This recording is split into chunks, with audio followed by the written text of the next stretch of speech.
Hello guys, WhatsApp. আজ আপনাদের মাঝে খুব মজার একটি টিপস নিয়ে আসলাম যে কিভাবে আপনারা ডিকশনারির মাধ্যমে অন্যের সাথে ফান করতে পারবেন। তাহলে চলুন দেখা যাক কিভাবে ফানটা করব। প্রথমে আপনার ডিকশনারিতে ঢুকে যাবেন। তারপর আরেকটা কথা বলিনি, এখানে হচ্ছে ডিকশনারিতে কিন্তু সব ওয়ার্ড লিখলে আপনার এখানে অর্থ আসবে না। যেগুলো এখানে ডেটাবেজে দেওয়া আছে সেগুলোর অর্থগুলো আসবে। এখন আমি একটা মানুষের নাম লিখে যদি সার্চ দিই, ধরুন আমি সার্চ দিচ্ছি শামীম, এক্সাম্পল হিসেবে। দেখুন শামীম নামে কোনো তথ্য কিন্তু ডেটাবেজে দেওয়া নেই। এখন আপনি চাচ্ছেন যে আপনার একটা ফ্রেন্ডকে পচানোর জন্য ইচ্ছে মতো পচাবেন, ঠিক আছে? তাই সবার সামনে ওকে বললেন যে বন্ধু, তাহলে তো দেখি তোর নামটা ডিকশনারিতে আসছে কিনা, একটু সার্চ দিই। এখন নাম আসলে সার্চ দিলে পাওয়া যায় না, ঠিক আছে? এই যে শামীম লিখছেন, সার্চ দিচ্ছেন, কোনো নামই এখানে শো করেনি। ধরুন যে অন্য একটা নাম তামিম, আপনি তামিম নামে কাউকে পচাবেন খুব বেশি পরিমাণে। তামিম নামে কেউ কিন্তু নাই। আপনি এখন খালি ছেলেদের নাম না, কোনো মেয়েদের নামও কিন্তু এখানে নেই। মানে কোনো মানুষের নামই কিন্তু এই ডিকশনারিতে অর্থটা আসবে না।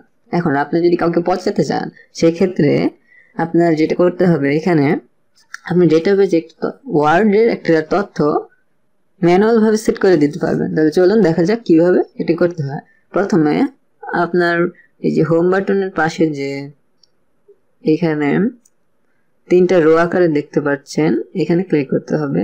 ক্লিক করার পরে এখান থেকে যেতে হবে অ্যাড অর এডিট ওয়ার্ডসে যেতে হবে। যাওয়ার পরে আপনি কাকে পচাতে যাচ্ছেন, কোন ফ্রেন্ডটাকে পচাতে যাচ্ছেন, তার নামটা এখানে লিখবেন।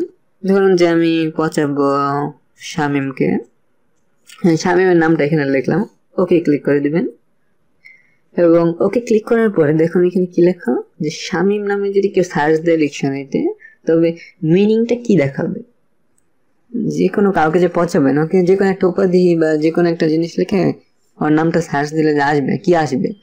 আমি ধরুন যে আমি লিখছি, কি লিখবো লিখলাম যে চাপাবাজ, ঠিক আছে? তাহলে আমি লিখছি, দেখুন কি লিখেছি, চাপাবাজ। এখন আমি এটা কি করব, যে দেখুন সেভ বাটন আছে, সেভ বাটনে যে সেভ করে দিব, সেভ করে দিলাম, ওকে করে দিব, শেষ। এখন আমাদের কাজ শেষ। এখন আমরা ব্যাক করব। ব্যাক করার পর আমরা আবার ডিকশনারিতে ঢুকছি। এখন দেখুন আমরা যদি শামীম নামটা লিখি এখন, তবে দেখি কি হয়। দেখুন শামীম নামটা কিন্তু এসে পড়েছে, ঠিক আছে? এই দেখুন শামীম, আগে কিন্তু শামীম নাম দিয়ে কিচ্ছুই ছিল না। এখন আমরা অ্যাড করার পরে শামীম নাম দিয়ে একটা যেটা অ্যাড করেছি সেটা এসে পড়েছে। তাহলে চলুন দেখা যাক কি আসে শামীম নামে। দেখুন যেভাবে এখন আপনার ফ্রেন্ডকে বলতে পারবেন যে দেখ, এতই খারাপ যে তোর নামটা ডিকশনারিতে পর্যন্ত লিপিবদ্ধ করা আছে। আশা করি ভিডিওটা অবশ্যই ভালো লেগেছে। পেতে চান ক্রিয়েটিভ ভিডিওগুলো, তাহলে অবশ্যই সাবস্ক্রাইবের পাশে যে বেল আইকনটা আছে ওটা ক্লিক করে রাখবেন। তাহলেই আমি ভিডিও আপলোড দেওয়ার সাথে সাথে আপনারা পেয়ে যাবেন। ধন্যবাদ।